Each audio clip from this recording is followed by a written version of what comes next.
Is this the end for Jonwell Casimero, mga kaibigan? Is this, ika nga sinasabi nating the nail on the coffin?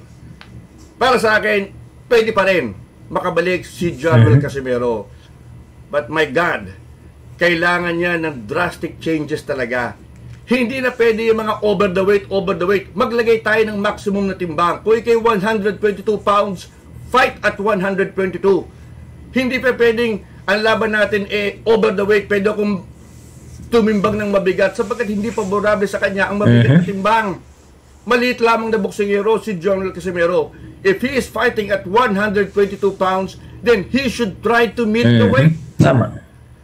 Nagulangan na sa ni Kameda Si Kameda, mas favorable sa kanya ang extra weight. Kaya no problem na pumayag sa isang catch weight. Disadvantageous yun kay Casimero. Pero anong gagawin ng kanyang promoter? Alam niya may problema sa timbang. Kung talagang disiplinado yan, di sana sinabi ng Kameda Promotions, Jonwell, we only fight at 122. You have to make 122. So, yan po ang kailangan unang ayusin ni Jonwell Casimero. Hindi pwedeng puro over the weight o catch weight ang laban mo. Ano ka ba? Saan ka ba gusto mong lumaban? If you want to fight at junior featherweight, you have to make 122 pounds. Kung si Manny Pacquiao nga inactive for 4 years, wala naging problema in meeting 147 pounds, the welterweight limit para kay Mario Barrios sa kanyang pagtituos para sa WBC welterweight championship. You have to make the weight, Jonwell. Yan ang isang naging pagkatalo. Rason ng iyong pagkatalo sapagkat over the weight at hindi advantageous sa iyo ang sobrang timbang. Pangalawa, para makabalik agad si Jonwell Casimero, kailangan lumaban agad siya. Agad-agad. Hindi pwedeng magtagal.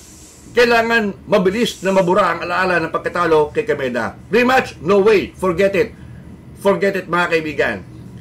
I suggest lumaban siya sa isang top 10 contender kaagad. Kailangan humanap sa isang top 10 contender. Maganda nga kung Luis Nery. Ginigit ko na yan Luis Nery. Sapagkat yung top 10 contender na yan, kapag meron kang nakalaban na top 10 contender, at mo, okay, you will be rewarded with a world ranking kaagad. So kayo mga idol, anong masasabi nyo sa pahayag ng ating batikang analyst na si Attorney Ed Tolentino na dapat may disiplina si Casimero at hindi lumaban sa malaking timbang?